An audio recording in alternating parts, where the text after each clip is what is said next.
Bonjour et bienvenue dans le podcast NBA Corner où nous allons revenir sur les principaux mouvements de ces derniers jours de l'intersaison avec notamment Paul George à Philadelphie, Klay Thompson à Dallas, mais aussi LeBron James, Donovan Mitchell et tous les autres faits marquants. Pour m'accompagner, je salue immédiatement Charles. Salut Charles. Salut les gars. Et ainsi que Florent. Salut. Bah Florent, t'étais où? T'étais parti ou quoi? Non, mais j'étais en bas. Mais les gars, c'est potentiellement le dernier numéro de l'année du podcast, enfin de la saison. Oh. Ouais. Sauf si LeBron James est transféré à OKC pour 15 pics de draft la semaine prochaine. Éventuellement, on fera un truc. Mais voilà. Je pense qu'on est un peu tranquille. Peut-être Kawhi, hein. Kawhi, on verra ce qui se passera. Si jamais il y a un truc qui se passe, on fera un podcast dans la plus grande urgence. Voilà, le dernier pour le coup. Là, ce sera vraiment le dernier, quoi. Mais potentiellement, aujourd'hui, c'est la dernière fois qu'on parle de ça et on va commencer immédiatement avec la grosse news de ces derniers jours. C'est Paul George qui a rejoint les Sixers. Paul George, depuis son départ des Pacers en 2017, est annoncé comme l'élément qui va tout changer dans les équipes où il débarque à chaque fois, pratiquement.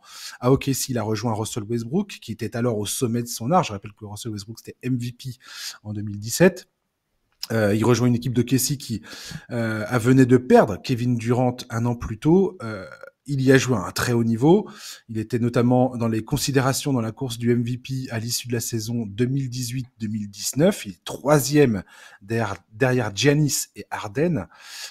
Il a même prolongé avec l'équipe avant d'être transféré dans ce coup de tonnerre qu'avait été l'arrivée de Kawhi Leonard aux Clippers à l'été 2019. Avec lui en co-superstar d'une franchise californienne qui semblait alors engagée sur l'autoroute d'un titre NBA. En tout cas, c'est ce que beaucoup pensaient à ce moment-là. On voyait ça dans les 2-3 ans à venir, quasiment. Hein. Et pourtant, cette équipe des Clippers n'aura remporté que 3 séries de playoffs pendant les 5 ans du duo Leonard-Paul George. 5 années marquées par les blessures à répétition, une contre-performance fatale en 2020 dans la bulle face aux Nuggets où ils ont perdu un avantage de 3-1 en demi-finale de conférence. Paul George était clairement cette année l'agent libre le plus convoité de cette intersaison, enfin l'agent libre potentiel, hein, il avait l'opportunité de re-signer aux Clippers. Ce qu'il n'a pas fait finalement, c'est le joueur dont tout le monde attendait la décision avant que le reste des échanges reprennent leur cours, ce qui est tout à fait normal. Vu son talent, à 34 ans, Paul George possède toujours cette aura qui font de lui un joueur capable de donner à une franchise le statut de contender s'il est bien entouré. Aux Sixers, il rejoint Joel Embiid, MVP en 2023, qui a lui aussi beaucoup de choses à prouver en play-off. Tyrese Maxey, joyau au poste de meneur de jeu, très très fort dans les playoffs cette saison. Ils ont également récupéré Eric Gordon, re-signé Kelly Oubre. Ils ont récupéré Andre Drummond en backup de Joel Embiid. Sur le papier, Philadelphie vient de s'assurer une place parmi l'élite de la conférence Est. Et elle devient un sérieux adversaire pour les champions en titre, les Boston Celtics. Il y a encore 2-3 trucs à ajouter dans cette équipe. Hein, il y a encore des signatures à faire pour que l'effectif soit complet. Charles, je voudrais quand même avoir ton point de vue sur cette arrivée de Paul George à Philadelphie. Je trouve ça intéressant. Je pense que Philadelphie a sauté sur une occasion. Visiblement, Paul George et les Clippers n'ont pas réussi à s'entendre sur une prolongation. Alors, si j'ai bien compris, c'est notamment la durée du contrat qui posait problème. Ouais, pour une année, ouais. Ouais, voilà, donc situation parfaite pour Philadelphie, qui avait les sous dans le cap et qui était très intéressé par son profil. Moi, j'aime assez. Je trouve que c'est un profil qu'il leur fallait. Je trouve que c'est un Big Three qui est complémentaire en termes de profil avec Maxey et Embiid. Paul George, tu l'as dit, c'est un joueur qui est impactant des deux côtés du parquet. Offensivement, il a une palette qui est très conséquente. Il peut quasiment tout faire. Il a du handle, il a du shoot, il est capable de créer, même si c'est pas sa spécialité. Franchement, à l'aile, c'est très très très solide et c'est vrai que voir tout ça coaché par Nick Nurse, ça m'intéresse, j'ai envie de voir ce que ça donne. Et si, et évidemment, c'est un énorme si, tout le monde arrive en bonne santé en playoff, ça c'est la donnée principale, mais de toute façon, c'est une donnée qui est inhérente aux Sixers. Ils ont lié leur destin avec celui d'Embiid, et à raison, c'est un joueur extraordinaire. Donc cette donnée de la santé et de l'état physique sera toujours primordiale. Mais c'est vrai que voilà, tu l'as dit, avec ce trade, les Sixers s'offrent la possibilité de pouvoir regarder Boston dans les yeux. C'est pas sans risque, mais c'est un risque qui peut te rapporter énormément sur le court terme. Oui, complètement. Alors, je rappelle, parce que je l'ai pas précisé, Paul George a signé 4 ans, 212 millions de dollars. Beaucoup pointent du doigt ce que tu viens de dire, en fait, comment dire. Ce qui fait peur, c'est le fait qu'il aura 37 ans lors de sa dernière année de contrat où il sera payé 56 millions. Mais comme tu dis, avec Embiid, c'est pareil. Je veux dire, en termes de santé, c'est fragile. Donc, Oui, il faut tenter le coup. et puis si tu veux attirer un joueur de ce calibre pour accompagner Embiid et Maxey, il y a pas le choix. Et puis de toute façon, je vais te dire un truc, hein, quand tu viens de filer 180 millions de dollars sur 5 ans à Tobias Harris, tu n'es plus à ça près. Complètement. Et c'est surtout que, détail extrêmement important, et ça c'est John Hollinger de The Athletic qui le rappelait, et j'avais complètement zappé cette histoire, c'est que c'était la seule opportunité pour les Sixers d'avoir une marge financière nécessaire pour faire rentrer un joueur du calibre de Paul George dans leur salary cap. Parce qu'à partir du moment où il signait le contrat max pour Tyrese Maxey, qui lui a re-signé pour 5 ans, 205 millions de dollars, c'était terminé. Ils pouvaient plus rien faire. C'est-à-dire que là, ils avaient une micro-fenêtre en espérant pouvoir signer un agent libre. Et là, ils chopent le meilleur agent libre de cette intersaison. Un joueur qui colle parfaitement, qui est hyper complémentaire et d'Embiid et de Maxey. C'est effectivement un coup de maître de la part de Daryl Morey, qui a utilisé en plus le cap space qui a été généré par le transfert de James Harden aux Clippers. Ce qui est assez drôle, en fait. Paul George a rejoint l'équipe où que James Harden avait dit plus jamais je jouerai pour Daryl Morey et pour les Sixers. Florent, ton opinion sur l'arrivée de Paul George à Philadelphie et ce coup de maître, quelque part, de Daryl Morey? Oui, comme tu le dis, c'est un coup de maître très satisfait. D'abord, je trouve que sportivement, ça fit parfaitement. En plus, le trio Maxey, Paul George, Embiid, c'est quand même une assise qui sera très efficace. Offensivement, défensivement, ça peut être très très intéressant. Ensuite, Paul George était sans doute le joueur le plus fort sportivement sur le marché de la free agency. Il était convoité par plusieurs franchises, qu'il a eu eux, les Sixers. Donc quand tu obtiens ce joueur-là, c'est que tu as réussi ton coup. Finalement, c'est un petit peu le meilleur joueur accessible et ils l'ont eu. Donc tant mieux pour eux, et c'est qu'ils ont bien joué le coup. Donc non, c'est un très joli coup sportivement, contractuellement. Oui, c'est un peu cher, mais on parle aussi de Paul George, hein, c'est pas rien non plus. Ouais, ils ont encore un peu d'argent pour signer 2-3 role-players. C'est ça qui est assez fou dans cette histoire. Ils avaient un été crucial parce qu'ils avaient quasiment l'entièreté de l'effectif qui n'était plus sous contrat. Ils devaient faire beaucoup de choses. Pour l'instant, le entre guillemets peu qu'ils font est plutôt bon puisqu'ils ont réussi à ramener un All-Star supplémentaire dans cette équipe. Paul George, c'est quand même un bon défenseur. C'est un mec qui peut mettre 20 points, qui sait prendre des rebonds, faire des passes décisives, qui sait créer son propre shoot. Et ça, on sait qu'en playoff, c'est une donnée très importante.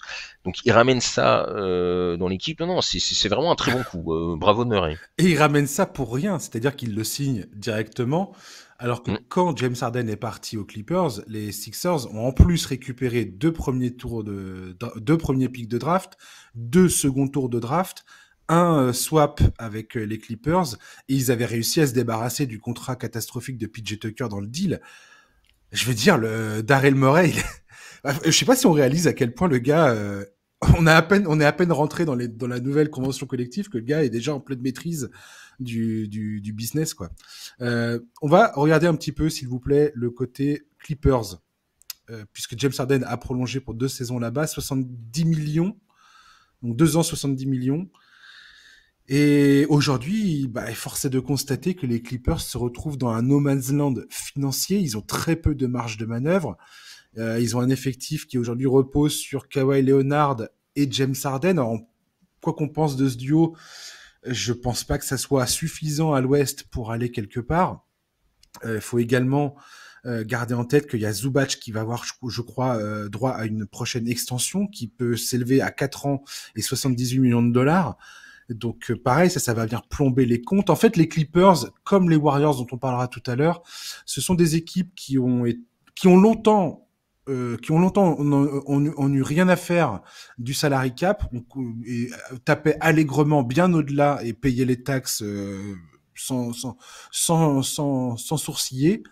Et là, avec cette nouvelle convention collective et avec les punitions colossales qui sont prévues pour ceux qui dépassent le deuxième plafond, le second apron, comme ils disent, bah c'est tout de suite, ça calme tout le monde, quoi. Et des équipes comme les Clippers, typiquement, se révèlent être des équipes qui se retrouvent avec l'obligation de décharger leur effectif. Là, ils font venir Derrick Jones Jr. de Dallas, Chris Dunn, Nico Batum qui revient. Ils ont également eu le culot de signer Kevin Porter Jr., qui, je le rappelle, avait été mis à l'écart de la ligue et des Houston Rockets à l'époque pour violence. Charlie, qu'est-ce que tu penses de la situation des Clippers? En fait, c'est compliqué parce que je peux comprendre que les Clippers aient accepté le fait que le duo Kawhi-Paul George ne leur apporterait pas de titre et que par conséquent, ils aient pas eu envie de donner quasiment 60 millions sur une saison à un Paul George qui aura 38 ans à la fin de son contrat. Donc, ça, je peux le comprendre. Mais effectivement, du coup, ça pose la question du projet actuel des Clippers. Où est-ce que ça va? Avec quel effectif? Bon, il y a encore des role-players intéressants sous contrat. T'as évoqué Zubac, il y a Terrence Mann, il y a Norman Powell, Batum est revenu. Je crois que Mo Bamba, qui doit être la doublure de Zubac, est arrivé. Mais Ouais, enfin Mo Bamba. ouais, voilà. Non mais c'est ça. C'est qu'on peut s'interroger sur la pertinence d'aller chercher un Kevin Porter Jr. dont, ok, il a du talent, mais bon, il y a des très gros doutes sur son CV, sur son caractère. C'est pas la première fois qu'on a des doutes à ce niveau-là avec les Clippers, et c'est probablement pas la dernière fois quand on voit qu'ils sont toujours intéressés par Miles Bridges notamment. Donc c'est difficile d'être confiant pour l'avenir de ces Clippers. Ça me rend un peu triste pour Batum. On sait qu'il voulait rentrer à Los Angeles pour y retrouver sa famille, mais bon, la situation, enfin quand on voit les cas qu'il risque d'avoir dans son vestiaire et la situation sportive globale, j'ai peur que ça soit pas marrant tous les jours. C'est difficile. Les blessures ont tellement ruiné ce projet des Clippers, mais même au-delà de ça, en fait, même au-delà des blessures, on n'a jamais été pleinement convaincu. Alors cette saison, il y a eu une séquence où on s'est dit, alors peut-être, quand on a vu Kawhi enchaîner les matchs, quand on a vu que la qualité de jeu était plutôt intéressante, que Tyronn Lue trouvait des solutions, notamment avec Westbrook, etc., etc. Mais une fois de plus, rien du tout. Défaite au premier tour, c'est difficile. C'est difficile de juger cette période Kawhi Paul George qui finalement n'aura débouché sur rien. Oui, aujourd'hui, ils sont dans une situation compliquée. Pour autant, est-ce qu'ils sont dans une situation sportive qui est vraiment pire qu'avec Kawhi et Paul George? Parce que si ton seul horizon, c'est d'éventuellement gratter un tour de playoff par-ci par-là, bon bah... Bien sûr, intérêt. le problème, c'est d'assumer en fait ce choix de réunir Kawhi et Paul George, notamment parce que aujourd'hui encore, ils ne le contrôlent pas pour les 5 prochaines drafts à venir. Ils n'ont pas le contrôle de leur pick de draft. Ah bah oui, mais ça... Et c'est bien là le souci, c'est-à-dire que les Clippers ont joué all-in et tu pensais qu'ils allaient jouer all-in avec ce duo-là, à minima.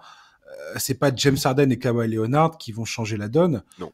James Harden surtout qui va se retrouver une nouvelle fois dans une équipe qui va sous-performer, et on sait très bien comment James Harden est quand il se retrouve dans une équipe où il a l'impression de tout faire, que tout repose sur ses épaules et que y a rien qui va et que de toute façon il aura probablement aucune chance de jouer le titre la saison prochaine.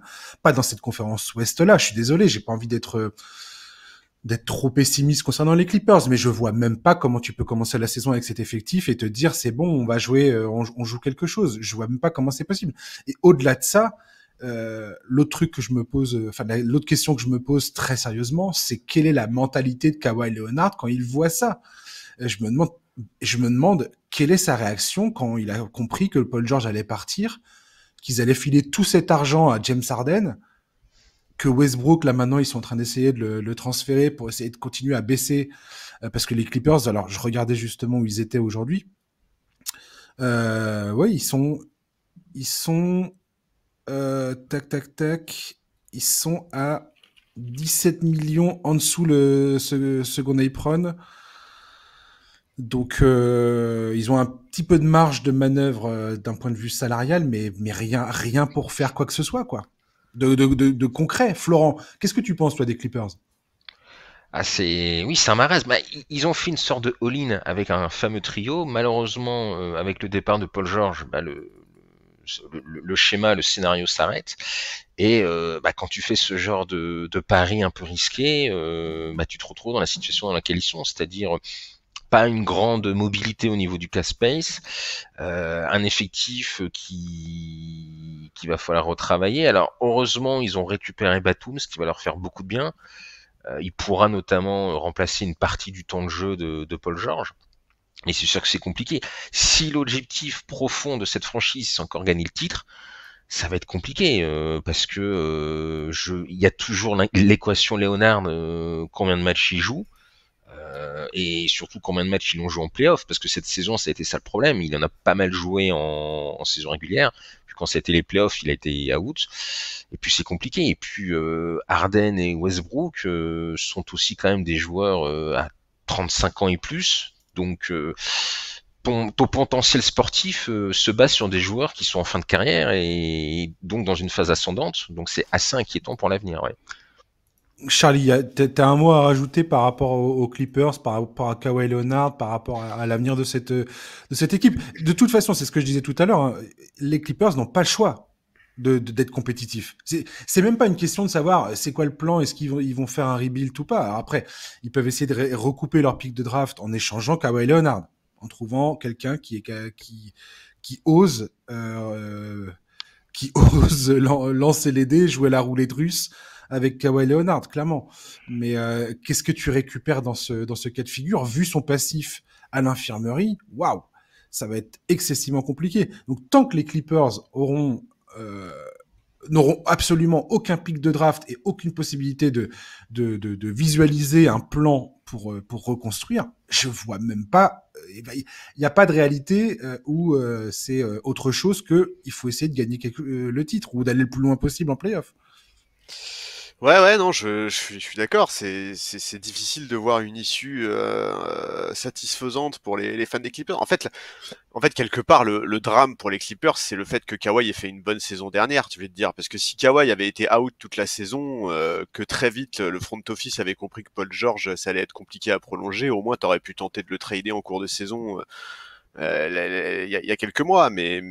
Mais bon, ils ont dû, comme nous, ils ont dû croire au fait que Kawhi allait enfin enchaîner les matchs et c'est trop compliqué de toute façon. De toute façon, quand tu mises sur un joueur sur lequel tu n'as absolument aucune garantie sur le plan physique, c'est toujours le genre de truc qui risque de t'arriver en fait. C'est un énorme problème et effectivement aujourd'hui, je vois pas une seule issue satisfaisante à moyen ou à court terme pour les Clippers.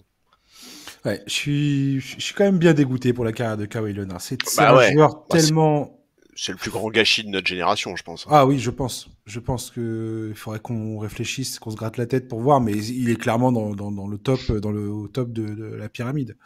Clairement, c'est un joueur qui offensivement est aussi probant qu'un Kevin Durant. Défensivement, bah c'est Kawhi Leonard, quoi.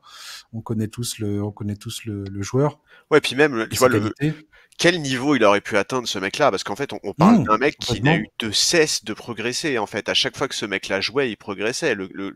Offensivement, le Kawhi de Toronto et le Kawhi de ses 3-4 premières saisons dans la ligue, mais ça n'a rien à voir. Il y a un monde d'écart. Je suis même pas capable d'imaginer quel joueur il aurait pu devenir s'il était resté en bonne santé, tu vois. C'est assez fou d'ailleurs, ce passage à Toronto qui n'était pas du tout voulu de sa part. Enfin, je veux dire, il a subi cette situation. Ouais. Il fait une année formidable qui se termine sur un titre improbable aussi parce que les Warriors perdent Kevin Durant puis Klay Thompson dans l'opération. C'est une saison légendaire, quoi. Et c'est une saison légendaire. Et il fait une campagne de playoff absolument incroyable. Entre le panier de la gagne dans le game 7 face aux Sixers, qui restera un des plus grands moments de l'histoire de la ligue, quoi qu'il arrive. Ce face à face à Giannis Antetokounmpo en finale de conf, et puis cette victoire, ce premier titre de l'histoire de Toronto. Et puis voilà, faut se rappeler. En plus, c'est à ce moment-là qu'on avait lancé le podcast. Je sais pas si tu te souviens, Charlie. Ouais. C'était l'été pendant les playoffs 2019. Et cette intersaison 2019, on était tous comme des fous en train de se dire waouh, c'est incroyable, Kawhi Leonard, Paul George, mais le mec qui nous aurait dit à ce moment-là que c'était le pic de la carrière de Kawhi et que derrière il n'y aurait plus rien, on lui aurait rionné, quoi. Et que cette équipe allait gagner 3 séries de playoffs. Enfin, faut se rendre compte de l'accident industriel que c'est, quoi. C'était pas du tout ce qui était envisagé. C'est clair. Enfin bref, on va parler de Klay Thompson à Dallas. Il a signé 3 ans pour 50 millions de dollars. C'est clairement la fin d'une époque. Après 4 titres remportés sous le maillot des Warriors, où il formait son duo surnommés The Splash Brothers avec Stephen Curry, Klay Thompson a décidé de rejoindre les Mavericks de Dallas, finalistes en juin dernier pour 3 ans et donc 50 millions de dollars à la clé, avec une chance de jouer le titre. C'est pour ça qu'il n'est pas parti notamment aux Lakers, qui aurait bien aimé le récupérer et qui. Oh, c'est gratuit ça. Et non, mais peut-être qu'il y a eu un sacrifice financier de la part du franchise player des Lakers, mais on ne le saura jamais. C'est la fin de l'histoire de Klay Thompson à Golden State. Voilà, alors cette fin elle est particulièrement amère. Il y a pas mal d'articles là, qui sont sortis sur ESPN, sur The Athletic, d'Insiders qui ont expliqué comment ça s'est pas bien passé les négociations avec le front office, avec le propriétaire Joe Lacob, qui apparemment a plutôt évité les conversations et les négociations avec lui, même si apparemment ils se sont retrouvés à discuter sur un terrain de golf, je crois que c'était l'été dernier. Et puis voilà, apparemment c'était assez clair, la messe était dite à ce moment-là déjà. Klay Thompson avait été également assez contrarié de voir Draymond Green obtenir une prolongation de contrat de 100 millions sur 4 ans. C'est ce qu'il aurait aimé avoir, et puis c'est pas du tout ce qu'il a eu. On rappellera quand même côté Warriors, sans vouloir les dédouaner, mais qu'il lui avait donné un contrat de 5 ans à 189 millions de dollars en 2019, un mois après sa rupture des ligaments en finale NBA. Ce qui démontre un minimum de respect et de reconnaissance envers lui, quand même. Surtout qu'un an plus tard, il se faisait une rupture du tendon d'Achille, ce qui le remettait à l'infirmerie pendant presque 1 an et demi. Il a pas joué pendant quasiment 2 ans et demi, Klay Thompson. Et il est revenu, et ils ont gagné un titre en 2022, et ça, personne pourra leur enlever ce truc-là. Klay Thompson, on a également eu là quelques déclarations de Steve Kerr, enfin du moins des phrases rapportées de Steve Kerr qui expliquaient que Klay Thompson était passé du joueur qui demandait aucune gestion en termes d'ego, en termes de comportement, à quelqu'un qui était frustré, qui était énervé, qui faisait pas toujours ce qu'il fallait sur le terrain, notamment en raison du rôle qui était le sien, des minutes qu'on lui donnait, il n'arrivait pas à performer comme il voulait performer. Donc voilà, c'est définitivement terminé, Klay Thompson aux Warriors. Et moi, personnellement, ça m'a quand même mis un sacré pincement au cœur parce que quand je repense à Klay Thompson, moi, je peux pas m'empêcher de penser à Klay Thompson en 2016 qui assassine le Thunder à l'époque où j'étais fan et j'étais sûr qu'ils allaient créer l'exploit face aux Warriors. Et non, Klay Thompson en avait décidé autrement dans ce fameux Game 6 à Oklahoma City. Et puis voilà, c'est une des plus belles pages du basket récent qui se ferme, clairement. Enfin, un des plus beaux chapitres, pardon. Charlie, un mot sur la fin de Klay à Golden State. Alors, moi, je suis très content de le voir quitter les Warriors. Wow. Alors évidemment, j'aurais aimé que la fin soit plus belle, évidemment, machin, tout ça, aucun problème. Mais je trouve que ça peut lui être très bénéfique. Il a eu tellement de galères à son retour, il a eu des perfs évidemment moins bonnes et il a été pas mal critiqué. En fait, j'ai toujours eu l'impression qu'à Golden State, les fans en attendaient trop de lui. Ils attendaient de revoir le Klay Thompson d'avant les blessures, mais c'est pas possible. En fait, d'une certaine manière, je trouvais qu'il avait un trop grand statut dans le cœur des fans des Warriors, qui crée un truc un peu malsain où il était parfois critiqué comme responsable des échecs, alors que il avait plus les épaules pour porter les espoirs de l'équipe. Ailleurs, j'ai comme cette impression qu'il va pouvoir être le joueur qu'il est aujourd'hui, tu vois, démarrer un nouveau chapitre avec des attentes raisonnables, adaptées à ses capacités actuelles. Je pense qu'avec Dallas, avec Doncic, il peut s'éclater, il peut prouver qu'il a encore le niveau pour faire des bonnes choses. Donc oui, évidemment, j'aurais aimé que ça se termine différemment avec les Warriors. Je trouve malgré tout que c'est tout à son honneur. Si j'ai bien compris, il a demandé à Steph Curry de se tenir à l'écart des négociations. En fait, on sent qu'il voulait être respecté pour le joueur qu'il est aujourd'hui et non pas en tant que sidekick de Steph Curry. Donc voilà, je trouve que c'est un contrat raisonnable pour un joueur qui certes n'est plus aussi athlétique qu'avant ses blessures, mais qui reste un excellent shooter, capable sans aucun problème de scorer plus de 20 points, qui va apporter du spacing, de l'expérience. En plus, il est revanchard, on sent qu'il n'a pas du tout apprécié le traitement qu'ont réservé les dirigeants des Warriors. Jeu sans ballon exceptionnel, expérience, intelligence sur le parquet, ça a énormément d'intérêt pour cette équipe de Dallas qui, globalement, je trouve, fait pour le moment une bonne intersaison. Ouais, ils ont récupéré aussi Najee Marshall des Pelicans. Et c'est très bien. Tout le monde sait que j'adore ce type-là, le guerrier par excellence. Et ils ont également récupéré coup de maître Quentin Grimes dans l'opération. Magnifique pick-up de la part des Mavericks. Franchement, effectivement, il faut une intersaison géniale. Tu perds Tim Hardaway, Derrick Jones et Josh Green, tu récupères Klay, Najee Marshall et Quentin Grimes, c'est très solide. Exactement. Et ça résout tous les problèmes qu'on a pu voir en finale, notamment sur le périmètre. et l'adresse sur le périmètre. Donc franchement, encore une fois, Nick Harrison à Dallas nous montre que le gars, il sait exactement ce qu'il est en train de faire et il enchaîne les coups de maître. Bravo à lui. Florent, un mot sur Klay Thompson à Golden State et son arrivée à Dallas. Ah, les histoires d'amour finissent souvent mal, hein. C'est un peu ça qu'on pourrait résumer cette Les histoire. histoires d'argent. Surtout quand il y a de l'argent dedans. C'est encore plus quand il y a de l'argent. L'amour de l'argent, c'est encore pire quand on mélange les deux. Mais donc ouais, c'est compliqué parce que sur la négociation, il y a du sportif, mais en même temps, il a fait tellement d'années qu'il commence à y avoir un peu de sentiments et donc c'est très compliqué. Il fallait peut-être faire une décision. On sentait bien qu'il y avait quand même un petit malaise depuis un an dans le vestiaire, mais même sportivement, voilà, il fallait faire quelque chose. Côté Dallas, moi j'avais très peur que Klay Thompson soit très gourmand et qu'il bouffe un peu les finances de Dallas. Je trouve qu'honnêtement, à ce prix-là, ils ont fait une très bonne affaire. Je trouve que c'est très intéressant. Il va apporter bien sûr son shoot à 3 points, sa défense, son jeu off-ball, et c'est en cela où il va plutôt bien fitter. Parce que voilà, on sait qu'Irving et Doncic aiment bien avoir les ballons, mais Klay Thompson est typiquement un joueur qui peut être très intéressant et très utile surtout sans avoir le ballon. Donc notamment sur le plan offensif, donc je pense que ça a plutôt bien fité. Après, il faut avoir conscience que c'est quand même un Klay Thompson déclinant lui aussi, mais non, c'est plutôt une bonne purge, je trouve. Moi, j'avais surtout peur, comme je le dis, qu'il allait être très gourmand, qu'il allait bloquer un peu les finances de Dallas. Ouais, pareil. Là, c'est un contrat assez court. Au pire, si vraiment ça ne fonctionne pas, c'est pas un contrat qui les bloque et c'est facilement transférable à droite à gauche, donc c'est plutôt une bonne pioche. Ouais, complètement, ouais. Ouais, très sincèrement, Dallas, Je suis moins excité sur Quentin Grimes que vous. Ah mais oui, pourquoi?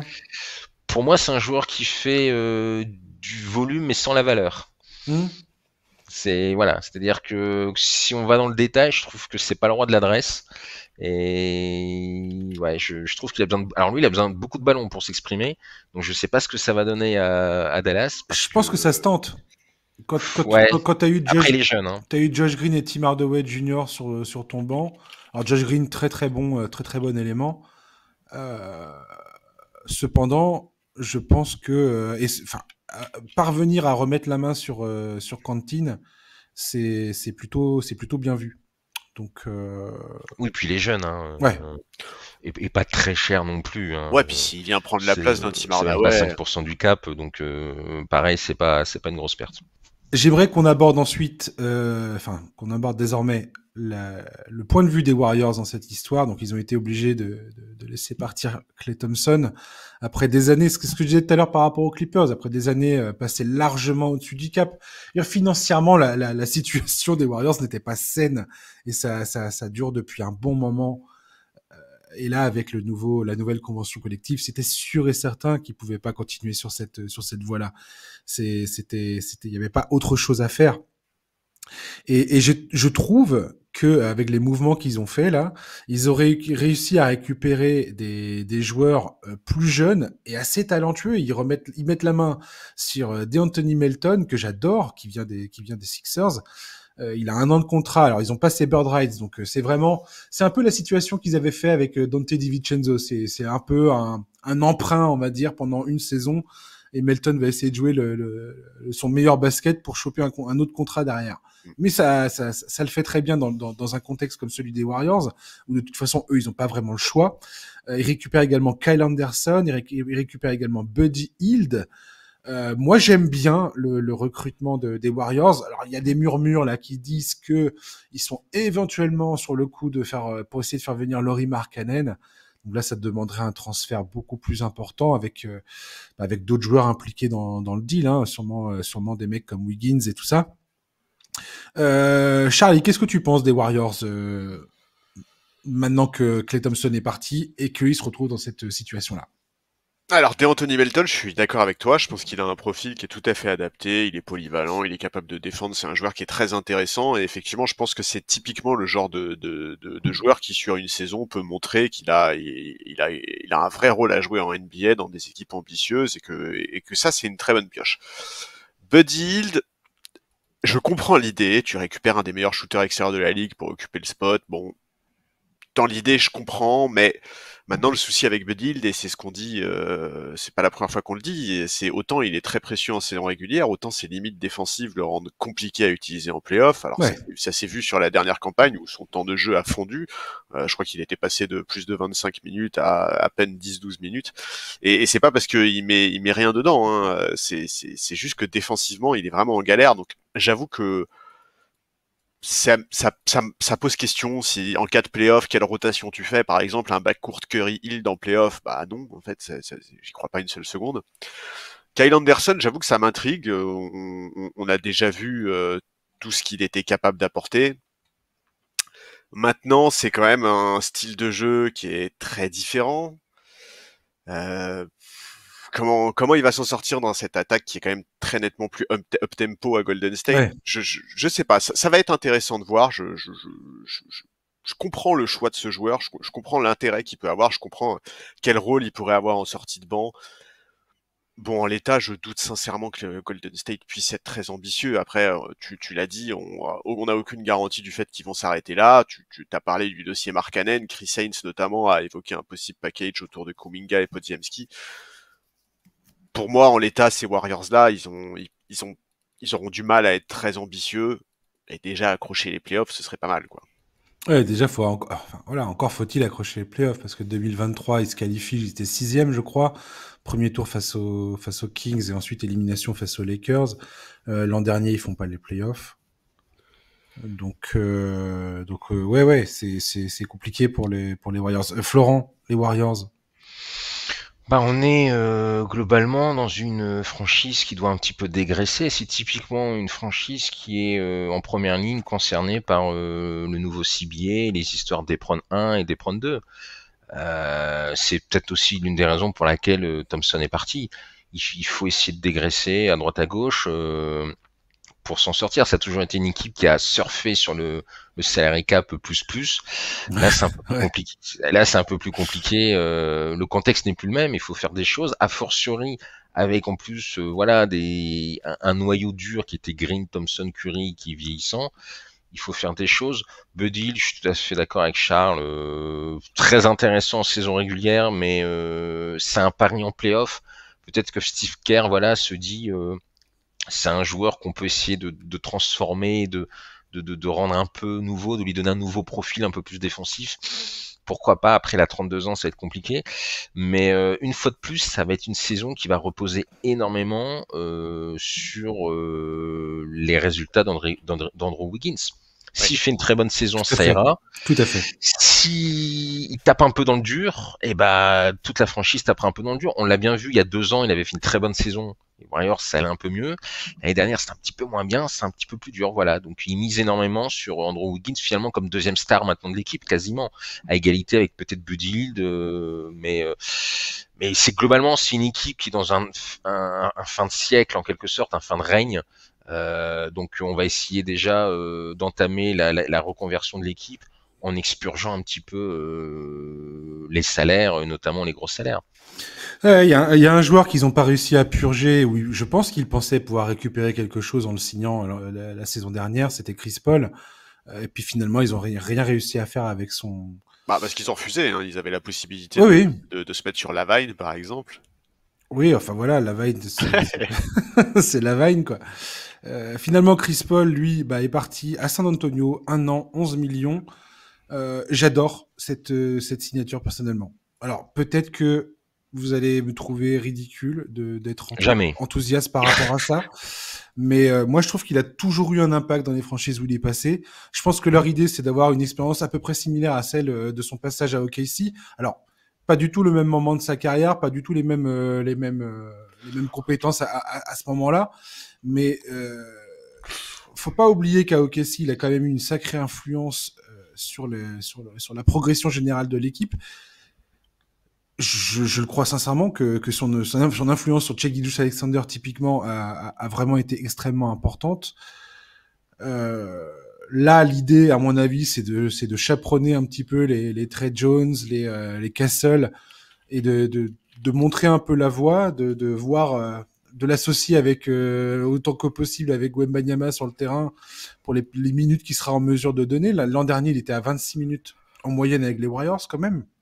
Il a manqué 24 matchs sur blessure, mais voilà, 39 ans. Moi, j'aime bien. J'aime bien cette décision des Spurs de faire venir ce gars-là. Popovic est fan de Chris Paul. Il l'a toujours dit. Et voilà, je suis très très content de son arrivée à San Antonio, personnellement. Charlie, qu'est-ce que t'en penses, toi? D'abord, tu dis qu'il a toujours eu de l'impact. Moi, j'avoue qu'à Golden State, je l'ai pas trop vu cet impact. Hein. Oui, pour le coup, Golden State, c'est peut-être une exception parce que aussi c'est une équipe de vétérans qui n'avait pas forcément besoin de ça. Oui, ouais, ou alors c'est qu'il a 38 ans. Hein. Ça peut quand même jouer aussi. Non, mais en fait, par rapport à la volonté des Spurs de le faire venir, qu'est-ce que t'en penses, toi?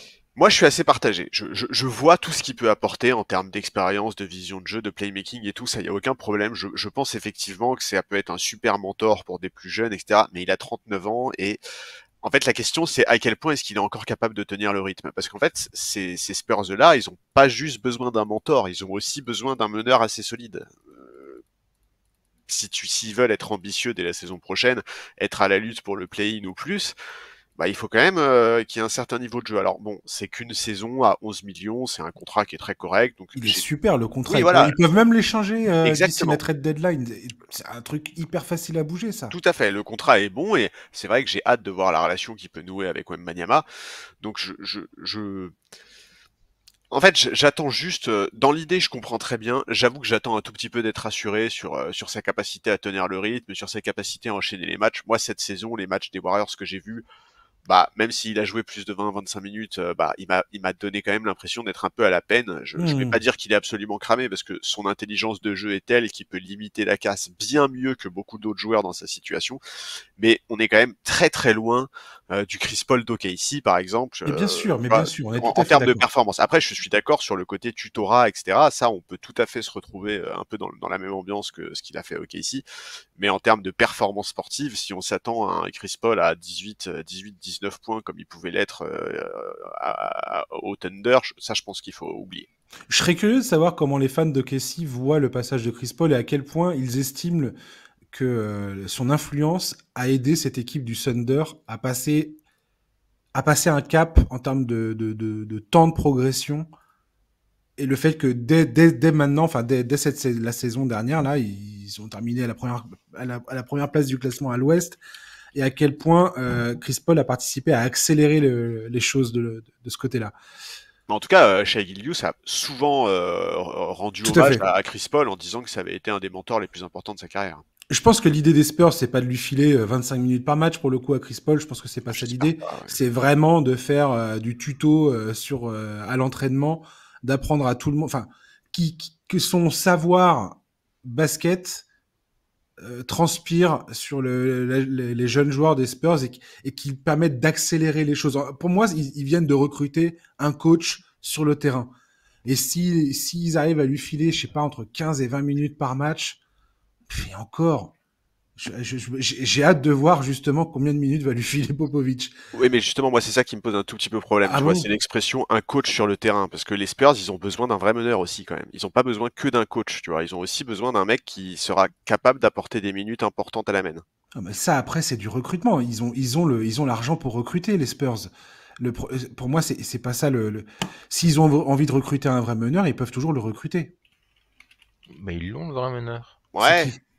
Stéphane Cassel, laisse-lui le temps au petit gamin. Oui, mais moi, c'est ça. En fait, le problème, c'est ça. C'est que tu as déjà un meneur rookie plus un meneur vétéran. Tu vas pas faire venir un troisième meneur en ils ont Trey Jones encore. Hein. Ouais, mais... Ils ont Trey Jones, ils ont Cassel, c'est ce que je disais tout à l'heure. Ils ont une rotation de meneurs de jeu. Après, on en pense que l'on veut en termes de qualité. Et d'ailleurs, c'est une vraie question, ce qui est central aux Spurs. C'est quel type de meneur tu mets à jouer avec Wembanyama. C'est absolument capital dans l'avenir de la franchise. C'est pour ça qu'ils ont pris Cassel, parce que Cassel à l'université jouait avec Clegan, qui était un pivot dominant, donc c'est exactement ce que c'est. Donc c'est pour ça que je pense que le choix d'ailleurs de draft était assez pertinent. Mais ils ont le meneur d'avenir. Là, comme tu l'as dit, en fait, ils ont pris Chris Paul qui va un petit peu ouais, entraîneur bis, mais je dirais, ça va être le vétéran qui va apporter les conseils. Moi, j'espère que Paul et Victor Wembanyama vont avoir plein de discussions parce qu'il va pouvoir lui apprendre plein de choses du métier, comment entretenir son corps, Ouais, sans ironie le totale. placement sur le terrain. T'imagines L'intelligence l'impact, de jeu, voilà, etc. exactement, ouais, la Moi, je pense lecture qu'il du jeu. va apporter ça à une équipe jeune et qui manque cruellement un peu de Ouais. basket, de vice aussi. Il faut qu'il apporte du vice à cette équipe, du vice à Victor. Il faut que ça devienne un vicieux également. C'est important pour faire des grandes choses. Il faut qu'il apporte tout ça à une équipe un peu jeune, etc. Donc ça, je pense qu'il va l'apporter. Et en cela, je trouve que c'est une très bonne signature. Et puis ça, je pense aussi que les Spurs n'ont pas velléité à faire le play-in cette saison, hein, loin de là. Hein. Je pense qu'ils visent encore d'être assez haut dans la draft, donc assez bas dans le classement. Donc de toute façon, le but du jeu n'est pas non plus d'être trop fort, trop vite. Ouais, alors, on parlait des Warriors qui étaient sur le dossier Markkanen. Apparemment, les Spurs, ils sont aussi potentiellement sur ce dossier-là. Ils sont en train de zioter un peu de Rosanne, même si c'est pas la priorité, mais ils gardent un petit œil là-dessus parce que c'est pareil, lui, il est passé par le club et que faire venir un vétéran de sa trempe, c'est pas déconnant. Ah, ils ont bien fini la saison dernière quand même. C'est hyper intéressant ce que font les Spurs, moi je trouve ça assez génial. Et alors par contre, de Rosanne, alors Chris Paul, je trouve ça génial. De Rosanne, pourquoi pas, on verra le nombre d'années, mais pourquoi pas. Franchement, si De Rosanne il signe sur le projet, je dis que c'est une bonne chose. Par contre, Lauri Markkanen, je me demande si t'es pas en train de cramer des étapes. Qu'est-ce que vous en pensez de ça? Alors, Markkanen, déjà, moi je suis quand même inquiet, c'est que regardez le nombre de matchs qu'il joue par an. Hein. Tiens, on a parlé des Clippers en début de saison, Markkanen est quand même un joueur qui régulièrement est blessé depuis le début de sa carrière. Donc je sais pas si c'est... Enfin moi je trouve que c'est... Alors j'aime beaucoup le joueur, hein, paradoxalement, mais je trouve quand même que c'est risqué. Alors Markkanen, c'est 55 matchs cette saison, 66 la saison d'avant, 61. En fait, jamais 70. Il a jamais joué plus de 70 matchs dans une seule saison, quoi. Le plus qu'il a fait, c'est 68 sa saison de rookie. En général, c'est à peu près 60 matchs par an. On a parlé de Leonard et compagnie aux Clippers. On est un petit peu dans le même registre pour l'instant. Ouais, c'est pas faux. C'est-à-dire qu'il est très bon, mais il est très bon quand il est sur le terrain. Mais le problème, c'est qu'il y est pas si souvent que ça. Donc je sais pas si c'est forcément la bonne idée de la part des Spurs ou même de toute autre franchise. Et pourtant, j'aime beaucoup le joueur. Mais à un moment donné, il y a la réalité des faits. Il est régulièrement absent. Donc je sais pas, mais je me demande aussi, pour revenir 10 secondes sur Chris Paul, je me demande aussi si on pourrait pas avoir un Chris Paul à la fin de son contrat intégrer le staff des Spurs. Ce serait pas idiot. Je pense que Chris Paul et Popovich vont très bien s'entendre et qu'ils ont tous les deux une intelligence du basket. Ils vont sûrement lier des liens. Ils se connaissent d'ailleurs sûrement depuis le temps. Mais moi, je serais pas étonné en plus de voir Chris Paul perdurer aux Spurs, mais pas en tant que joueur. Un dernier mot, Charlie, sur les Spurs ou pas?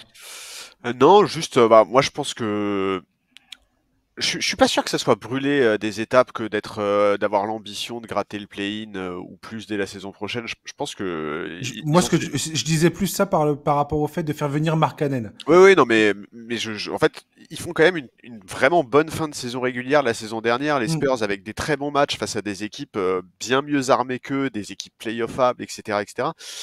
Pour moi, en tout cas, Wembanyama, il a pas envie d'avoir le first pick de draft la saison prochaine, quoi. Ou tu vois, il a pas envie que l'objectif de l'équipe la saison prochaine, ça soit à nouveau la draft. Pour moi, si les Spurs commencent pas déjà à regarder, à lever les yeux vers les places play-in, play-off, c'est vraiment dommage. Et pour moi, c'est plus du temps perdu qu'autre chose, parce que je pense qu'aujourd'hui, Wembanyama, c'est déjà un joueur qui, bien entouré, peut te faire gagner assez de matchs pour accrocher le top 10. Mais en vrai, Wembanyama, il est trop fort déjà. Bah ouais.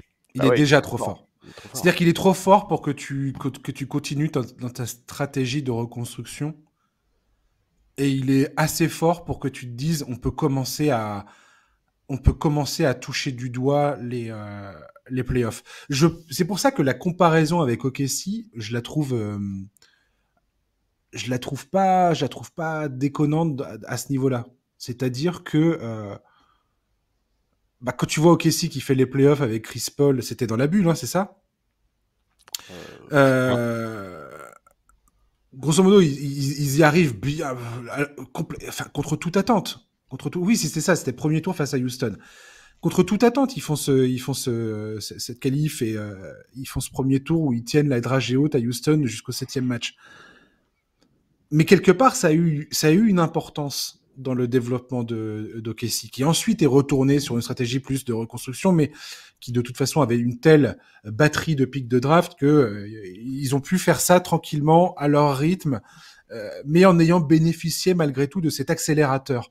Et les Spurs, ils sont en train de faire exactement la même chose. Ils sont en train d'emmagasiner un joli petit pactole de pics de draft pour les drafts à venir. Effectivement, c'est pas la priorité, mais tant qu'ils ont ça dans leur en magasin, ça leur ouvre plein de possibilités. Soit tu draftes, et de toute façon, Wembanyama, il est tellement jeune que tu draftes des talents qui vont l'accompagner, ou tu te sers de ça pour faire venir des joueurs qui sont ultra compétents dès maintenant, surtout dans ce contexte de nouvelles conventions collectives, où clairement, aujourd'hui, tu vas pouvoir négocier ça beaucoup plus facilement, quoi. Donc très franchement, les Spurs, non pas que j'avais un doute, mais je trouve que ça part dans le bon sens, toute cette histoire. On va parler de LeBron James et Bronny James qui ont signé tous les deux aux Lakers. LeBron James avait déclaré qu'il était prêt à faire un sacrifice financier pour améliorer l'effectif si certains joueurs étaient disponibles. Donc là-dedans, il y avait eu Klay Thompson, James Harden ou Jonas Valanciunas. Aucun de ces trois-là ne se sont pointés. Donc finalement, il a signé son contrat de 2 ans, contrat max avec les Lakers, 104 millions de dollars. Une option joueur dans sa deuxième année, un truc assez classique qu'on a déjà vu à Cleveland beaucoup. Et en plus, par-dessus le marché, la cerise sur le gâteau, tant qu'à faire, pourquoi pas, une clause de non-transfert. Son fils Bronny James a signé pour 4 saisons 7,9 millions de dollars, 4,4 millions de dollars garantis, ce qui est assez rare pour un 55e choix de draft. J'ai regardé, c'est pas non plus complètement fou. Ça a pu arriver ces dernières saisons avec des joueurs beaucoup moins connus que Bronny James, et ça on va pouvoir en parler éventuellement. Il y a une option d'équipe dans ce contrat de Bronny James pour la dernière année du contrat. C'est un nouveau feuilleton qui s'ouvre en NBA, c'est une nouvelle télé-réalité qui se prépare. Charles, je voulais avoir ta réaction à chaud sur toute cette histoire des Lakers.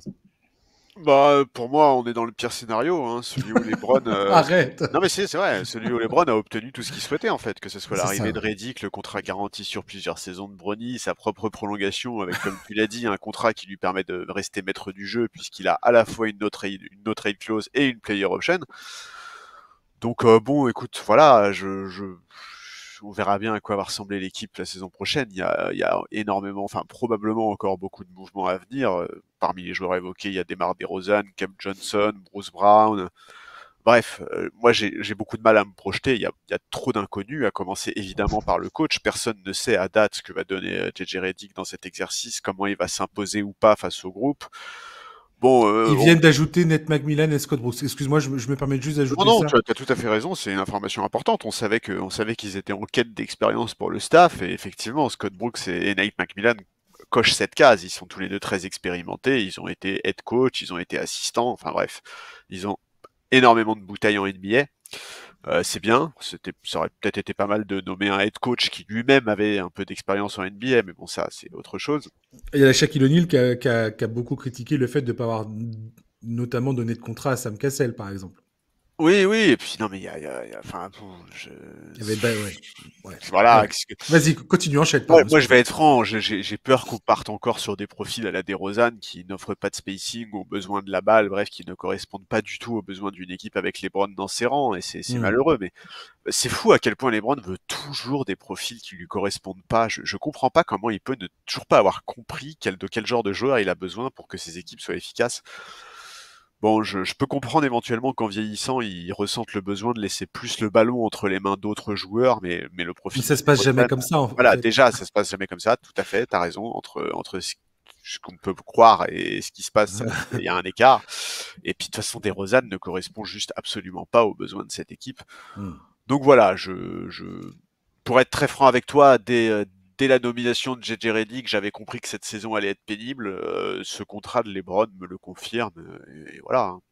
J'ai un peu l'impression en fait que les Lakers, alors ça va peut-être sembler un peu violent pour certains qui nous écoutent, mais ils ont un peu quitté le domaine du sportif C'est-à-dire que le sportif est entre guillemets un peu devenu secondaire, en tout cas en l'état actuel des choses, hormis s'ils arrivent à faire des gros mouvements d'effectifs, donc virer des joueurs pour essayer de... Parce que là, pour l'instant, ils ont re-signé Max Christie, je crois, Oui. avec un nouveau contrat, mais après, voilà, il y a plein de questions qui se posent sur Christian Wood, Cam Reddish, Taurean Prince. Ah, Torian Prince, il est parti. Ah oui, Taurean Prince, il est parti, mon Dieu, Milwaukee. oh là là. Oh là là.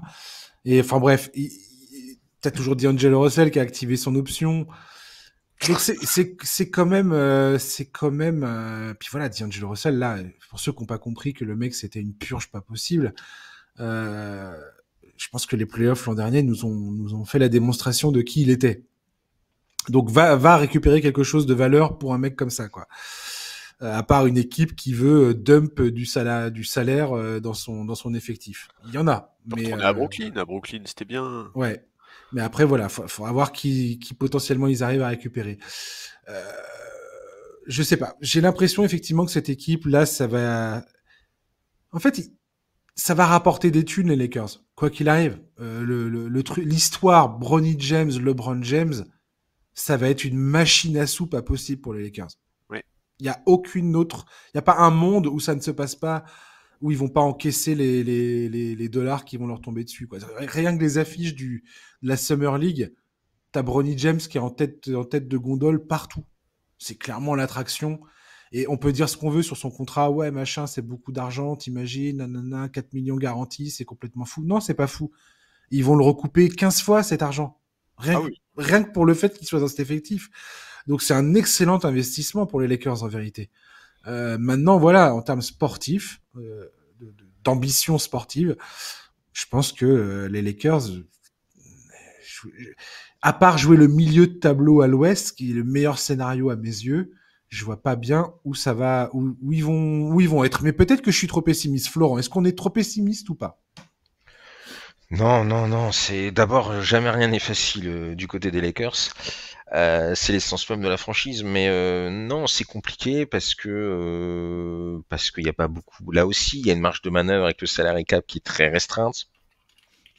Il y a c'est un peu House of Cards avec des palmiers, C'est bien dit. mais entre Jerry Buss, LeBron James, Clutch, Rich Paul et Clutch Sport, une fois de plus, c'est vraiment un cocktail qui malheureusement ne peut qu'exploser d'une certaine manière.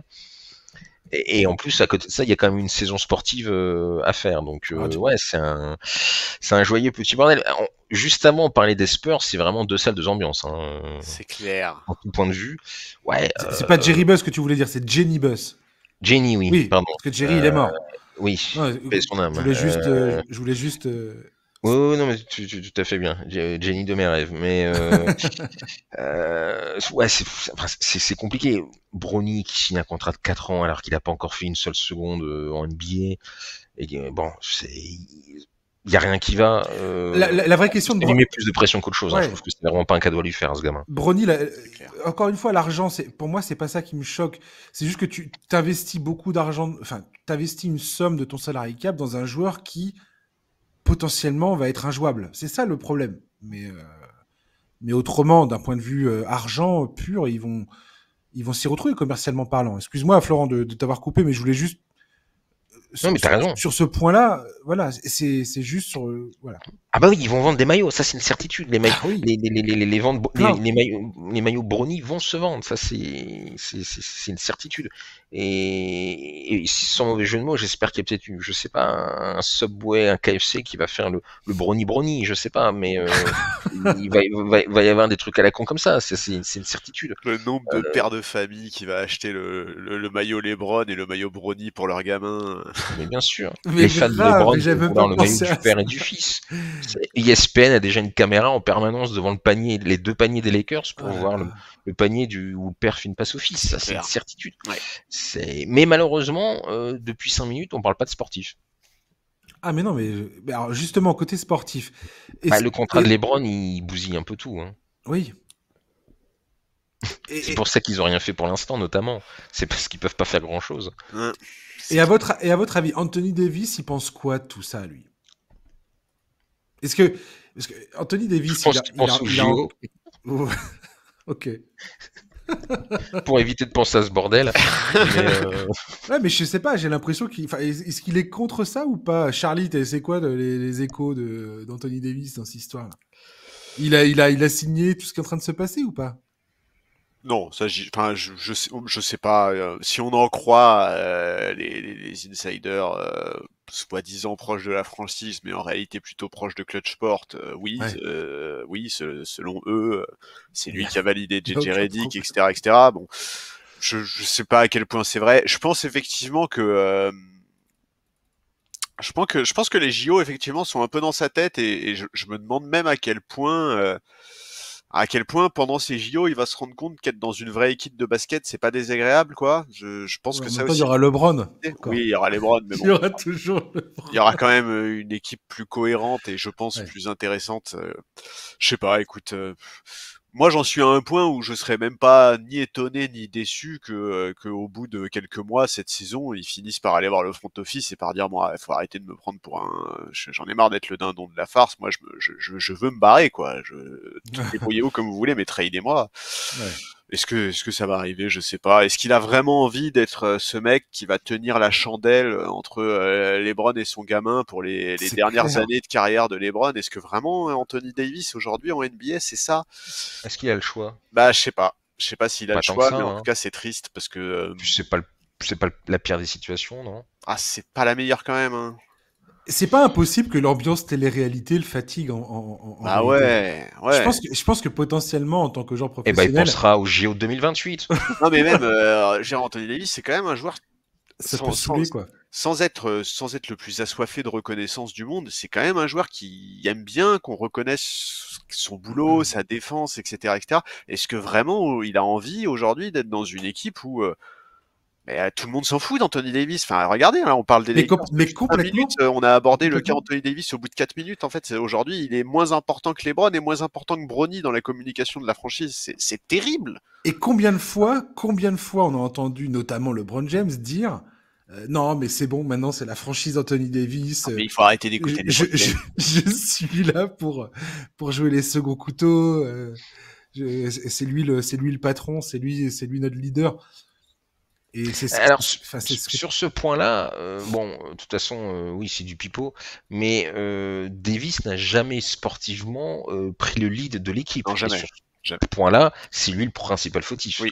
Oui, je suis d'accord. C'est qu'il a Offensivement, jamais su marquer le coup et dire à un moment donné I'm the new king. Je pense qu'on réalise pas bien à quel point le pouvoir de LeBron est irréel dans cette ligue. non, mais je pense Et aussi qu'Anthony Davis, je parle pas que aux Lakers. Hein. je pense qu'Anthony Davis, c'est aussi pas dans son caractère, hein, d'être Bien le mec sûr, qui s'impose, qui prend les bien shoots, qui sûr. se violence quand il faut.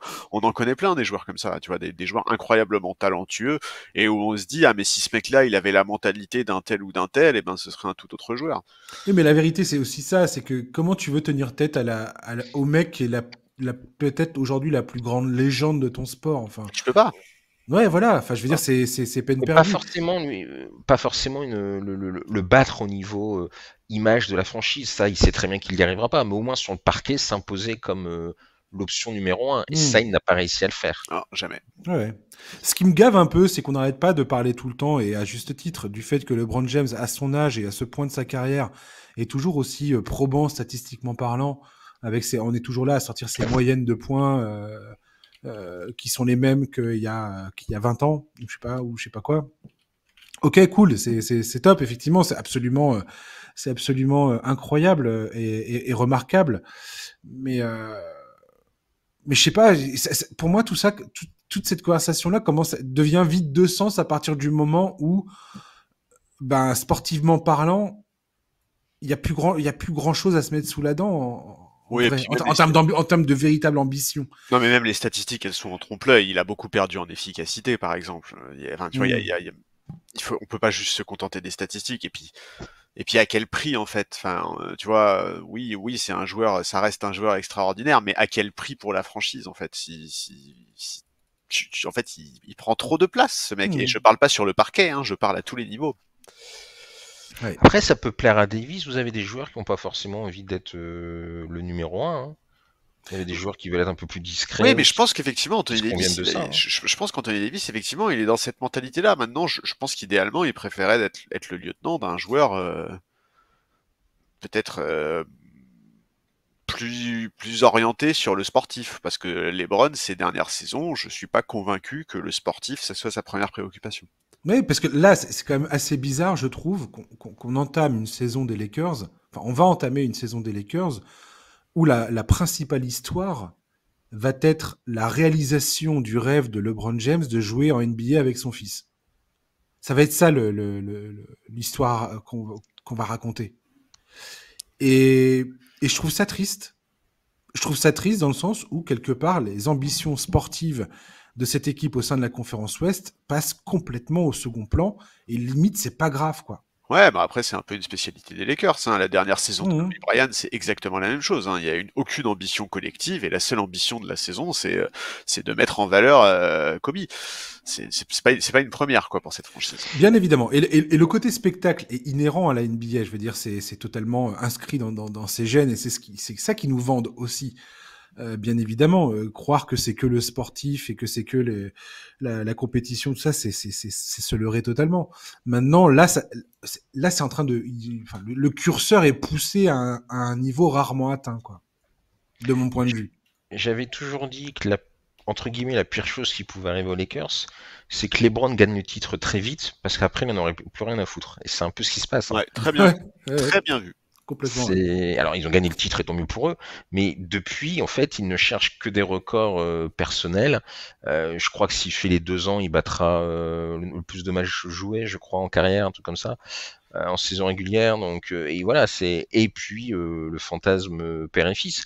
Mais alors, bonne nouvelle, ils ont gagné le titre. Mauvaise nouvelle, depuis qu'il l'a gagné, il n'a plus, enfin, c'est pas qu'il a plus envie, mais la franchise passe en second. Ça, Ah mais ça se voit. c'est sûr, Hmm. c'est sûr. Aujourd'hui, il a d'autres préoccupations que le fait d'aller gagner le titre. C'est une évidence. Après, je rappellerai encore une fois, toujours, que les Lakers étaient en finale de conférence Ouest en 2023. Oui. Et voilà. Ça Ce qu'il reste. leur faut, c'est que LeBron fasse un vrai effort financier. Bon, alors ça, j'y crois pas une seule seconde, et qui se focalise sur des role players, parce qu'il y a que comme ça qu'ils ont gagné le titre d'ailleurs il y a quelques années, et qu'ils arrêtent de prendre des role players qui ont plus de 35 ans. Mais malheureusement, dans la tête de LeBron, c'est un peu compliqué cette chose-là. Ouais. C'est surtout ce que dit Charlie tout à l'heure, c'est-à-dire que LeBron n'arrête pas d'aller demander à faire venir des joueurs qui ne correspondent pas à son jeu. Et ça, cette lecture catastrophique de ce qu'il lui faut à lui-même, c'est quand même c'est dingue parce que on le dédouane encore et toujours par rapport à Russell Westbrook, mais c'est lui qui fait le pressing tout terrain pour faire venir Russell Westbrook, et ça a été une catastrophe absolue. Et ça il a le démontage totalement lâché Westbrook de la pire des manières qui soit à la fin de son passage aux Lakers. C'était absolument dégueulasse à voir du début à la fin, cette histoire. Donc c'est ça que je comprends pas. Et comme disait Charlie tout à l'heure, s'ils font venir DeMar DeRozan, tu fais venir exactement le genre qu'il faut pas que t'aies à tes côtés. Charlie, t'allais dire quoi? Non, bah tout à fait, ouais. J'allais rebondir sur cette histoire de profil, en fait. Ouais.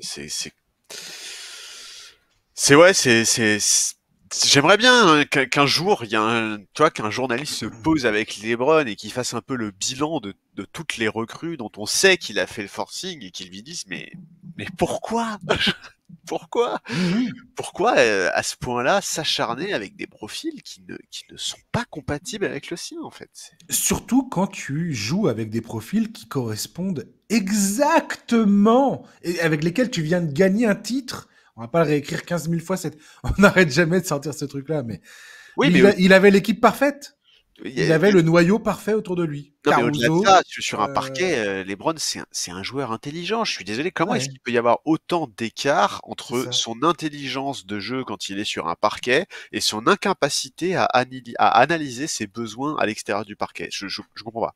En tout C'est cas, sa plus grande énigme, hein. ouais, Ouais. j'aimerais vraiment comprendre à quel moment il a cru que faire le pressing tout terrain pour faire venir Westbrook était une bonne idée et que quand bien même cela se passait au détriment des Caruso, KCP et comment il s'appelle l'autre qui est parti à Washington là.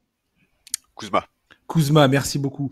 Kyle Kuzma, comment il a pu penser un seul instant que ça allait être, que c'était le deal qu'il fallait faire, quoi. Je comprends pas. On va enchaîner, on va faire les autres mouvements, on va passer assez rapidement sur tout ça. Je vais vous donner le joueur et l'équipe et vous me dites ce que vous en pensez et on enchaîne si vous voulez bien. Isaiah Hartenstein à OKC, on a déjà parlé d'OKC la semaine dernière avec Caruso. Franchement, le Thunder pour moi s'installe définitivement comme les leaders de cette conférence Ouest. C'est un sans faute me concernant pour le Thunder. Caruso, génial. En plus pour rien, enfin on en a parlé l'autre fois. Isaiah Hartenstein, on peut dire qu'il est grassement payé pour ses vraies qualités, mais il répond exactement aux besoins de cette équipe de KC. Franchement, moi j'ai rien à redire. Charlie? Moi j'aime beaucoup, c'est un profil dont le Thunder avait besoin. Alors je sais qu'effectivement certains trouvent ça un peu cher, mais en fait le contexte rend logique ce contrat. Le contexte c'est qu'il est free agent juste après avoir fait sa meilleure saison en carrière, pivot titulaire dans une équipe demi-finaliste de conf, parmi les meilleurs rebondeurs offensifs des playoffs. En plus, c'est une année où le cap augmente. Non, il était le meilleur pivot sur cette free agency à mes yeux, donc qu'il prenne un beau contrat, ça m'étonne pas du tout. Et surtout, ce qu'il faut pas oublier, c'est que c'est maintenant ou jamais pour OKC pour prendre des Tout à risques. fait. Tant que Holmgren et Williams sont sous contrat rookie, Exactement. tant que Shai Gilgeous a encore un contrat relativement bas, parce que oui, entre 35 et 40 la saison, c'est relativement bas pour un joueur qui est contender MVP. Donc oui, voilà, Hartenstein, excellent rebondeur, bon défenseur, notamment excellent rim protecteur, bon dans le pick and roll, bon passeur, certaines visions de jeu. Pour moi, c'est le fit quasiment parfait pour cette équipe, donc je suis hyper convaincu. Ouais. Florent? Caruso A+, au niveau du trade, tout est bon. Il va apporter vraiment tellement en saison et surtout en playoff. Je pense qu'en playoff, c'est un vrai ajout. Ouais, Ils l'ont pour 3 miettes de pain. C'est ça qui est fou en fait. C'est en plus ça, ouais. C'est vraiment. C'est génial ce que c'est exactement ce que tu dis. Que ce soit Caruso ou Hartenstein, en termes de playoff, en plus, non seulement ce sont des joueurs ultra talentueux, des role players avec des compétences excellentes, et en plus, en playoff, on sait très bien qu'ils vont répondre présent. Quoi. Donc ouais, donc pour compléter, oui, très intéressant. Ils ont beaucoup de pivots quand même en K6. Je serais pas étonné qu'il y ait un petit trade dans la saison parce que je trouve qu'ils en cumulent beaucoup. C'est peut-être pas non plus utile d'en avoir 4. Donc ils feront peut-être un début de saison où ils vont tester et puis ceux qu'ils estiment les moins intéressants, ils vont peut-être les échanger, sans doute contre des tours de draft. On sait au Cassis, on change pas une équipe qui gagne. mais ouais, c'est juste qu'ils en ont beaucoup. À un moment donné, ça sert à rien de tous les collectionner. Ça fera pas venir un dragon pour avoir un vœu. Donc voilà. Mais sinon, ouais, c'est un bon coup. Cher, ouais, il était convoité. C'est sûr qu'ils allaient pas l'avoir non plus. Et pour l'instant, ils peuvent se permettre de payer un petit peu plus cher. Ça reste aussi, qu'ici, c'est pas la franchise la plus attractive, même si, voilà, sportivement, il y a un petit projet, etc. Ça reste ici aussi la ville d'Oklahoma, donc un petit marché, etc. Donc, faut attirer les joueurs, faut pas hésiter à casser un peu la tirelire. Pour l'instant, ils peuvent le faire puisqu'ils ont beaucoup de contrats, rookies notamment. Quand il faudra faire leur déchoix, on verra, mais sur une courte période, c'est une bonne trouvaille. Ouais. Ça pénalise beaucoup les Knicks, surtout. Oui. Ça, c'est clair. Qui pouvaient pas le garder, mais ça les pénalise. Ouais. Donovan Mitchell, qui a re-signé à Cleveland, 3 ans, 150,3 millions de dollars. C'est une extension de contrat avec une option joueur pour la saison 2027-2028. Ça signe probablement la fin de Darius Garland à Cleveland, puisqu'il avait demandé à partir si jamais il procédait à cette prolongation de Donovan Mitchell. J'ai toujours pas d'ailleurs l'explication de à quel point pourquoi il a pris il a tracé cette ligne dans le sable en disant c'est comme ça et pas autrement. On verra ce qu'il en sera. Charlie, qu'est-ce que tu penses de cette prolongation de Donovan Mitchell? Alors je suis un peu intéressé par en fait, je comprends que les Cavs fassent tout pour conserver Donovan Mitchell, c'est logique, statistiquement, il n'y a pas grand-chose à redire sur ses performances depuis qu'il est arrivé. C'est pas une équipe qui est là extrêmement attractive en plus, donc c'est logique d'essayer de le conserver à tout prix. On va voir comment ça va se passer, parce que tu l'as dit, il faut régler le souci Garland, dont on nous dit depuis maintenant un sacré moment qu'il veut pas continuer aux côtés de Donovan Mitchell. Ouais. Bon, Il faut voir qu'est-ce que Kenny Atkinson va pouvoir faire avec cette équipe, parce qu'il y a quand même il y a beaucoup de talent quand même dans cet effectif. Tout n'est pas forcément très fonctionnel, mais bon, on va voir. Il nous a dit qu'il voulait avoir Mobley au centre de son projet. Alors, est-ce que c'est vraiment possible d'avoir Mobley au centre de ton projet avec un joueur comme Donovan Mitchell, qui est un attaquant extraordinaire, mais qui a un peu tendance à vampiriser le jeu offensif de son équipe? Est-ce que tu trades Garland pour récupérer un profil différent? Je sais pas. Moi, j'ai jamais complètement cru en ce projet des Cavs. Je trouve que Donovan Mitchell n'est pas le bon joueur pour développer des joueurs, des jeunes autour de lui.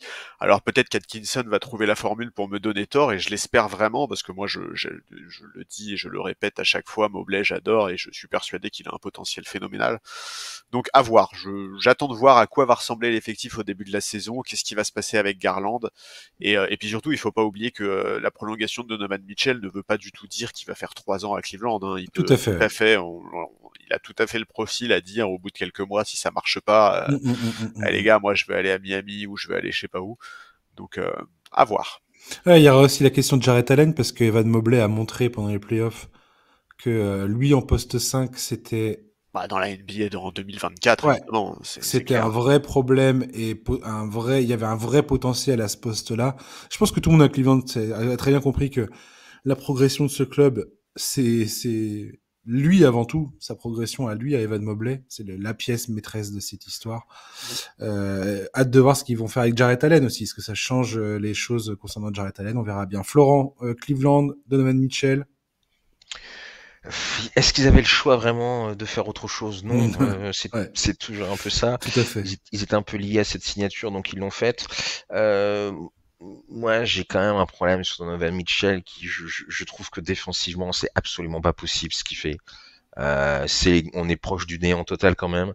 Je suis désolé, mais ça, notamment en playoff, c'est pas possible. Il faut vraiment qu'il fasse un effort, parce que là, il n'en fait pas, c'est ça le problème. Donc j'avoue que j'ai un peu de mal avec lui. Sur le fait que lui et Garland, ça a pas l'air d'être très très bien, mais je l'avais déjà dit avec vous dans cette émission, Donovan Mitchell a pas l'air d'être quand même le coéquipier de l'année. Ça a pas l'air d'être un type très très sympa avec ses potes, donc je suis pas étonné qu'il y ait de telles tensions et de telles déclarations qui sont lourdes quand même. Hein. Pour qu'un joueur dise c'est lui ou moi, ça arrive quand même assez Mais rarement. complètement, ouais. Donc c'est que vraiment, il doit y avoir une animosité entre les deux joueurs assez grande pour arriver à un tel niveau. Donc ouais, j'ai du mal à voir un peu. Alors heureusement, on va voir un nouveau coach. Donc il y aura peut-être des meilleures choses, mais je sais pas. Moi, je trouve que cette équipe, ça fait quand même 2 ans de suite qu'en playoff, elle explose, ou plutôt elle implose. Je sais pas. Je vois pas où va ce projet, mais je suis pas hyper optimiste. Donc je pense que ça va se finir par Garland ou Mitchell, l'un des deux partira. De toute façon, je vois pas d'autre alternative. Mais voilà, je suis pas hyper excité par tout. J'ai beaucoup d'interrogations sur Mobley. Ouais, je ne sens pas le projet, je ne vois pas où va le projet. Et quand on voit les résultats, ça stagne énormément quand même. Ça fait 2 ans que ça bute au même endroit et pour les mêmes raisons. C'est inquiétant. Ouais, je pense que la courbe de progression de Cleveland, elle est, comme je disais tout à l'heure, elle est plus liée à Evan Mobley et c'est pas pour tout de suite, alors que Donovan Mitchell, lui, a envie de gagner de manière assez urgente maintenant. Euh, et je pense que Charlie a raison. Enfin, est-ce qu'il a, il a 27 ans, il va avoir 28 ans là, dans quelques temps, en septembre, je crois.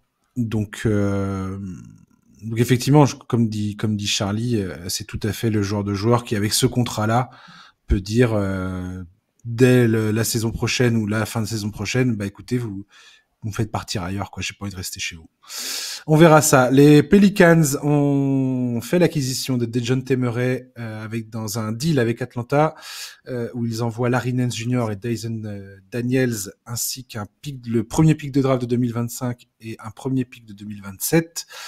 Il y a la question aussi aux Pelicans de l'avenir de Brandon Ingram, où on sait pas trop ce qui va se passer. Logiquement, c'est parti pour faire un transfert. On ne sait pas encore, pas vraiment d'évolution sur ce plan-là. Charlie, tu comprends la volonté des Pelicans de faire venir Dejounte Murray, c'est une bonne chose selon toi ou pas?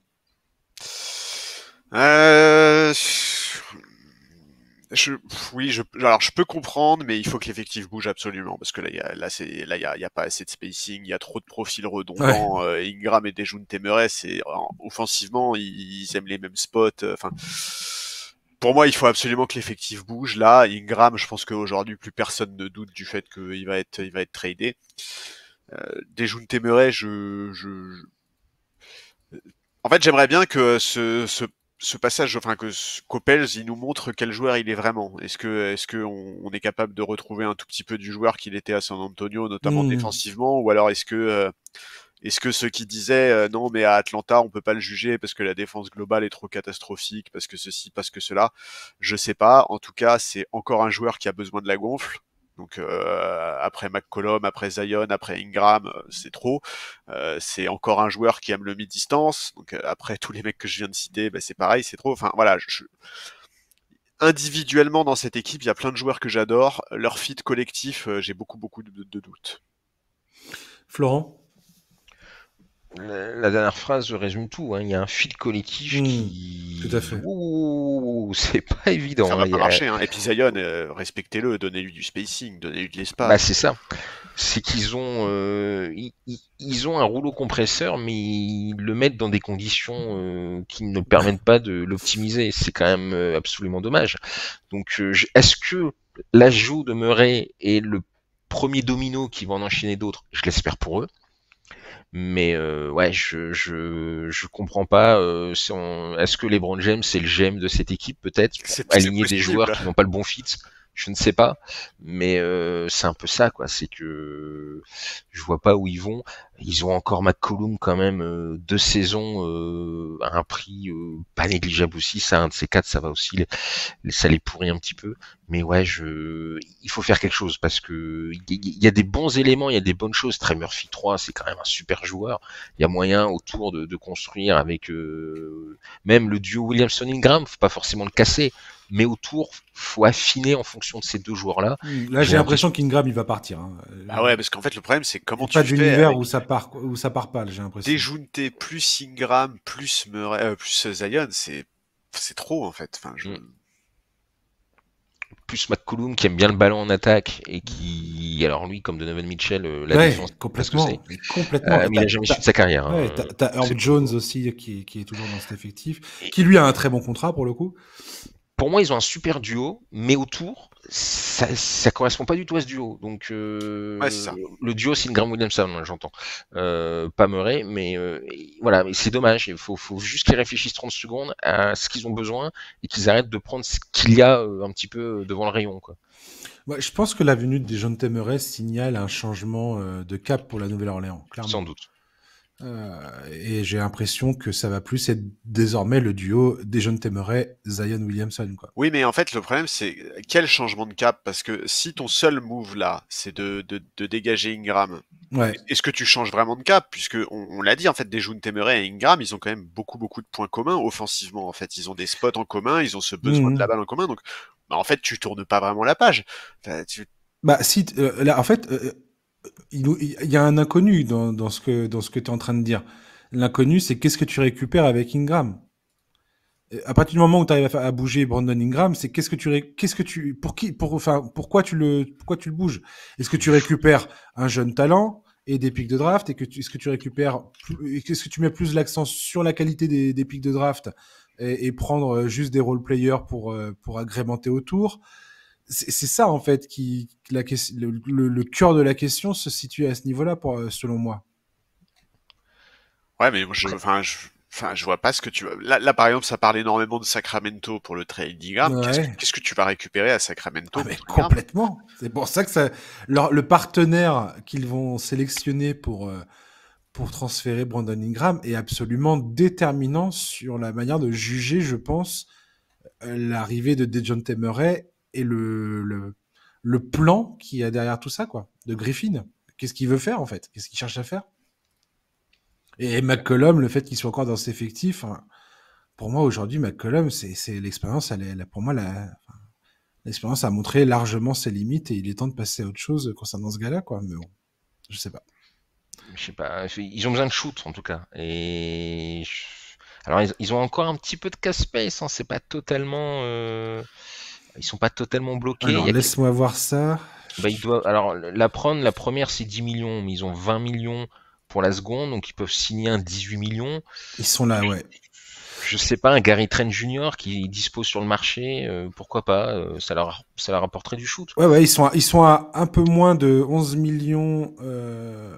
Enfin, ils sont à 10 millions 785 000 du premier Apron et ils sont à 21 millions 584 du second Apron. Je sais pas, un Gary Trent et puis tu vires McCollum, tu le trades ailleurs, peut-être pour des pics de draft et faut voir, mais un peu de banc. Ça suffit pas pour le spacing, il va te falloir un intérieur shooter par exemple, où est-ce que tu vas trouver ça? Ouais, complet. Non, mais il y a 10 000 questions en fait. Effectivement. Il y a rien qui est, en fait, il y a rien qui est réglé du tout aux Pelicans et j'ai l'impression qu'ils sont en train de changer leur pied d'appui là. Ouais, en fait, ça, c'est que pour moi, l'arrivée de Dejounte Murray, elle pose plus de questions qu'elle apporte de solutions, et c'est pas idéal. Un train ne suffira pas, en fait, c'est ça le truc. Ouais. Il faut vraiment qu'il y ait un... C'est pour ça que je prenais l'exemple des dominos. Il faut vraiment qu'il y ait des trucs en chaîne qui s'enchaînent, pardon de la phrase, pour que ça déclenche quelque chose, parce qu'il y a trop de choses qui ne vont pas pour n'en changer qu'une. Faut vraiment faire pas table rase, parce qu'ils ont du terreau, mais autour, il faut arracher les mauvaises herbes. Ouais, vas-y. Non, pardon, j'allais dire, en fait, les bons profils sont pas faciles à trouver, parce que par exemple, je sais que moi j'avais lu 2-3 personnes qui évoquaient Brook Lopez comme stretch 5, mais Brook Lopez, il peut pas jouer dans cette équipe. Les Pels, c'est la plus grosse pace de la ligue. Tu peux pas lui demander tu peux pas lui demander de suivre le rythme, en fait. Non, ils vont me tuer le pauvre. Ah ouais, il est en retraite, il est en fin de carrière. Après un quart temps, il a plus de poumons, quoi, et son cardio est terminé. Donc je suis pas convaincu, moi. On verra si c'est un pas de côté qui prennent ou un pas de recul, parce que c'est tout à fait possible que ça soit ça, un recalibrage autour de Zion, mais avec une stratégie qui pour l'instant est très difficilement lisible. Il a que 24 ans, hein, Zion. Oui, c'est pour ça. Ils ont encore un peu le temps, ils sont pas non plus dans la panique, tout à fait. Faut pas non plus gâcher ce temps-là. Tout à fait. Surtout avec sa santé. Il fera pas une carrière à 37 ans, voilà. Il y a plus de chance. Donc, à voir. Les Nuggets, je vais en parler des Nuggets, tiens, qui ont laissé partir Kentavious Caldwell-Pope à Orlando. Alors, les Nuggets ont dit oui, mais non, on lui a proposé un contrat, puis finalement, il voulait partir. La femme de Kentavious Caldwell-Pope a répondu sèchement sur les réseaux sociaux en disant pas du tout. Il n'y a pas eu d'offre similaire à celle d'Orlando de la part de Denver. Je suis très très très déçu de la part du front office des Nuggets. J'ai l'impression qu'ils sont en train vraiment de faire les pinces en termes de contrat. Alors ils ont un effectif qui est riche, hein, je veux dire, entre Jokic, Murray et Michael Porter Jr. plus Aaron Gordon, ça gagne énormément d'argent. Alors, ils sont un peu pieds-poings liés financièrement parlant, j'en ai bien conscience. Mais là, j'ai l'impression qu'ils sont en train de gâcher la fenêtre de tir qu'ils ont avec Jokic et Murray. Alors, les blessures de Murray ont bien évidemment joué un rôle là-dedans. Mais je sais pas. Quand t'as un joueur de la trempe de Jokic, je vois même pas comment t'es en train de tremper ton gros doigt de pied pour voir si l'eau est bonne ou pas, quoi. Il y a un moment, faut y aller, quoi. Ouais, mais c'est pas du tout ce qu'ils sont en train de faire les Nuggets. Mais qu'est-ce qu'ils pouvaient faire les Nuggets? Parce que alors, si c'est une question que je te pose. Est-ce que on est d'accord que s'ils donnaient à KCP un contrat similaire à celui qui va toucher Orlando, ils se mettaient dans le rouge et du coup, pour compléter leur effectif, ils avaient quasiment plus aucune marge de manœuvre. Tout à fait. Ouais, mais du coup, en fait, on serait retombé dans le schéma de la saison dernière, avec un 5 majeur ultra efficace, vraiment dominant, etc., mais qui leur permet pas d'être ambitieux, parce que sans rotation derrière, en fait. En fait, les mauvaises décisions des Nuggets, ils sont en train de payer les mauvaises décisions qu'ils prennent pas là maintenant, voilà, depuis un certain temps. Là, on est d'accord. C'est-à-dire que Michael Green, c'était déjà pas un bon choix. Et ils avaient sacrifié un pic de draft de 2027 pour faire un salary dump à l'époque. Reggie Jackson, c'est pareil, ils ont sacrifié 3 seconds tours pour lui filer le mid-level en 2023. En fait, ils sont en train de payer ces trucs-là, quoi. Ouais, c'est ça, ils sont en train de payer des erreurs du passé. C'est ça, exactement. Et là, en fait, c'est horrible, parce que, en fait, l'été dernier, ils ont affaibli leur banc. Cet été, ils affaiblissent leur 5. C'est ça. Et en fait, là, maintenant, ils sont en train de vendre aux fans le rêve que Christian Brown, ça va le faire, que Julian Strouser sur le banc va rentrer, sur le terrain et que ça va le faire, qu'il y aura une continuité, voire une amélioration, que Vlatko Kranjčar, pareil, il était blessé l'an dernier, là maintenant il va arriver, il va apporter du peps en sortie de banc. Ouais, non, je suis désolé, non. Compter sur Julian Strouser qui serait dans sa deuxième année, il a du talent, hein, ce garçon, il n'y a pas de problème. Mais on voit très bien comment ça se passe à Denver. Michael Malone, il n'aime pas jouer les jeunes. Tu peux pas espérer qu'un joueur de deuxième année arrive dans une équipe qui joue le titre et tout d'un coup soit absolument opérationnel du début à la fin. Je vois même pas dans quel monde ça va se passer. Enfin bref, alors hormis le fait que Michael Porter Jr.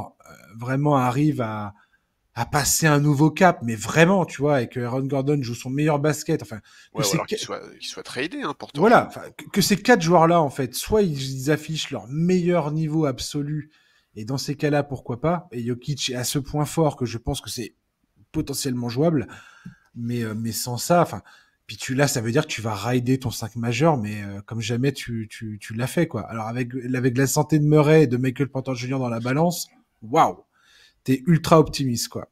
Donc je vois pas trop comment ça va bien se passer pour Denver. En tout cas, je suis pas optimiste pour la saison prochaine. Qu'est-ce que t'en penses, Charlie? Ouais, non, non, je suis d'accord avec toi. Je pense qu'effectivement, là, ils sont dans une situation qui est très compliquée. Alors, ils ont beau jouer la carte de la méthode Coué en expliquant en long en large qu'ils ont le meilleur joueur du monde et qu'ils restent ambitieux. Je vois pas comment ils vont pouvoir se renforcer. Alors, Westbrook est beaucoup évoqué. Visiblement, Jokic serait ravi de l'avoir. Moi, je pense que Porter Jr. on n'est pas à l'abri d'un trade, même si je pense qu'effectivement, sa cote aujourd'hui, elle est quand même pas extraordinaire après une demi-finale de conférence vraiment très compliquée. Ouais, je pense que ce sera pas cet été en tout cas. Non, Ça serait très étonnant. mais c'est clair qu'ils ont besoin de défenseurs, ils ont besoin de shoot. Un peu de shoot, ça leur ferait pas mal non plus. Hein. La saison dernière, Denver, c'est l'équipe Complètement. qui prend le moins de 3 points de la ligue. Ah, voilà, le chantier, il est pas facile pour Calvin Booth. Alors, j'ai pas peur d'une saison galère parce que je pense que la base de cette équipe reste suffisamment forte pour traverser la régulière sans trop de soucis et accrocher le top 6 facile à l'ouest. Mais par contre, être ambitieux en playoff, je vois pas comment c'est possible, surtout quand on voit la montée en puissance d'équipes comme le Thunder en parallèle, quoi. Ouais, je regrette vraiment la décision de Calvin Booth de dire ouais, on va essayer de faire une dynastie. Quand tu vois la convention collective comme elle est punitive à mort, en fait ces propos qu'il a sortis l'an dernier à The Ringer, à Kevin O'Connor, paraissent totalement Bidon. hors sujet aujourd'hui, quoi. Ouais. Tu te dis mais mec, tu t'es totalement fourvoyé sur ta planification et en fait t'aurais plutôt dû l'été dernier appuyer plein pot sur cet effectif et sur le fait de revenir encore plus fort la saison à venir pour essayer de faire le back-to-back. C'est ça qu'il fallait faire, c'est pas autre chose, quoi. Et là, je vois pas comment, enfin, quand tu vois OKC, tout ça qui se renforce, Minnesota et d'autres, j'ai l'impression que Denver, ils sont en train de rater le coche total, quoi. Florent, qu'est-ce que t'en penses? Je pense que les Nuggets, c'est le parfait exemple que les propriétaires sont la pierre angulaire du projet sportif. Ouais, Je c'est pense que vrai. les propriétaires, ils ont gagné un titre qui n'était pas forcément prévu, mais ils l'ont pris. Ils ont un multiple MVP qui ont plus encore pas mal d'années chez eux sous contrat. Avec Murray et Jokic, ils ont un plancher élevé, ils feront les playoffs, patati patata. Mais très clairement, ils ont plus envie de payer des C'est surtaxes. ça, ouais. Je suis assez Donc d'accord. et donc c'est ça, tout simplement. Ils vont faire vivoter ce projet qui a voilà un plancher suffisamment haut pour ça fera playoff tranquille. Et puis ils laisseront vivre, ils vont dégraisser un petit peu. Et puis voilà, ils ont eu ce qu'ils voulaient, un titre. Ils ont une star dans leur équipe qui est Jokic. Ils vont en profiter, bah, et voilà, ils vont capitaliser dessus, mais ils vont plus investir dessus. Je suis assez d'accord avec cette vision. On va terminer avec le penchant Orlando de cette histoire. Caldwell Pope qui signe là-bas pour 3 ans, 66 millions. Super fit dans la deuxième meilleure défense de la ligue, qui avait besoin justement de shooters. Je suis content pour Orlando, je suis content pour KCP. Et très franchement, j'ai hâte de voir. Ils ont aussi renégocié le contrat de Jonathan Isaac, qui a un contrat dégressif sur les années à venir, là. Un deal absolument magistral. Un dernier mot sur Orlando, Charlie? Moi, la signature de KCP, je pense que c'est un de mes moves préférés de ce début de free agency. Je pense que c'est parfait pour le Magic. Il se renforce avec un joueur qui a été un titulaire important dans 2 équipes titrées ces dernières saisons. Énormément d'expérience, du shoot à 3 points, de la défense. Alors, ça peut paraître éventuellement un petit peu cher, mais d'une part, il coche toutes les cases. D'autre part, la prise de risque, elle est minime, parce que KCP, c'est la garantie d'un certain niveau de manière constante, et ce, que ce soit en régulière ou en playoff. Donc, ouais, je trouve que ça bosse vraiment bien Orlando. C'est vraiment un profil qui va leur faire du bien. C'est un catch and shooter efficace. C'est un mec qui ne croque pas. Et je pense vraiment qu'il va pouvoir leur apporter énormément, que ce soit dans le jeu ou dans le vestiaire. Flo, pour la dernière analyse de la saison du podcast. Ouh, quelle pression.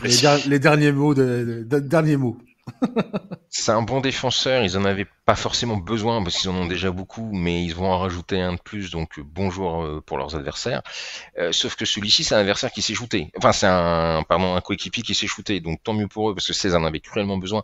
Non, c'est une bonne signature. Le prix, bon, ok, un peu cher, mais pareil, ils en avaient besoin. Il était convoité ailleurs, mais apporter du shoot à une équipe qui en manque cruellement, et on l'a vu notamment en playoff, c'est forcément une bonne chose. Il va apporter aussi un petit peu d'expérience. C'est une équipe où il y a quand même qui est encore assez jeune, hein, pour pas mal. Donc non, c'est un bon coup.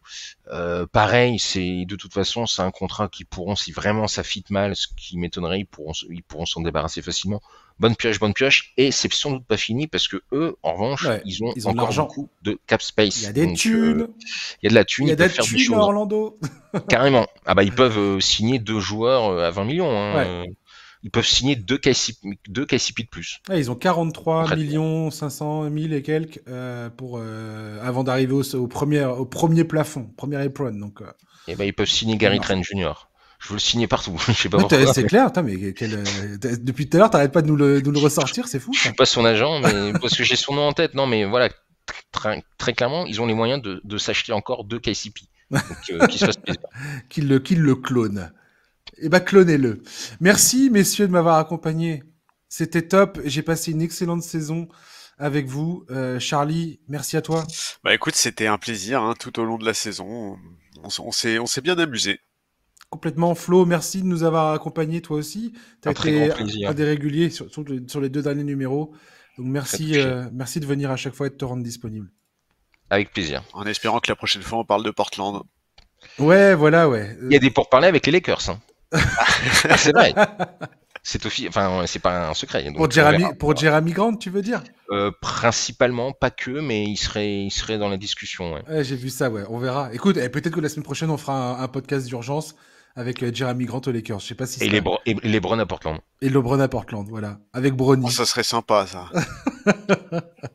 Ça serait je prends. Hein. Et DeAndre Ayton aux Lakers, comme ça, Anthony Davis n'a pas à jouer pivot. Non, merci. Non, merci. Arrête, Charlie. Non. On plaisante, mais Anthony Simons serait un petit peu sur les tablettes des transferts. Oui, il intéresse pas mal d'équipes, visiblement. Je pense qu'il intéresse beaucoup de monde, à raison. À raison. On verra ça. Eh ben écoutez, peut-être semaine prochaine. Voilà, très bien. On verra ça. Chers auditeurs, merci surtout à vous de nous avoir écoutés et de nous avoir suivis tout au long de cette saison. C'était un plaisir de partager tout ça avec vous. On se retrouve à la rentrée dès le début du mois de septembre pour le retour. Là, ce sera la saison 7 du podcast NBA Corner. Donc voilà, d'ici là, passez une très bonne fin de journée, un très bon week-end. D'excellentes vacances, surtout reposez-vous bien, profitez-en pour recharger les batteries, pour suivre les JO, la médaille d'or de l'équipe de France, ça va être formidable, avec Victor Wembanyama, on va se régaler, ça c'est sûr, et puis voilà, à très bientôt, ciao, bye bye.